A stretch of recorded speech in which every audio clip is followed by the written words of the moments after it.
আসসালামু আলাইকুম। আসলে আমার পেজটা নষ্ট হওয়াতে আমি হাসবো না কাঁদবো দিশেহারা হয়ে গেছি।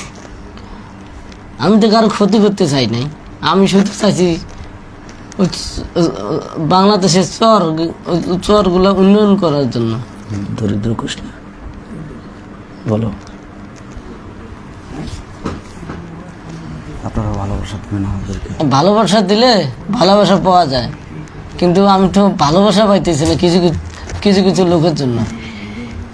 যাই আল্লাহ রহমে পেজটা আমি ওই সকালবেলা যেমনি হোক আমি পাইছি ইনশাআল্লাহ। হ্যাঁ, আমি এখনো পর্যন্ত আশা করি আমার চর এলাকা উন্নয়ন হোক। আমার ভালো করে বসো, কিছু বলো। কুয়ার কমিটির পর কমিটির পর মনে আলো সাউন্ড ক্লিয়ার আছে? বলো, সমস্যা নেই, বলো। সবাই বলছে সাউন্ড ক্লিয়ার আছে।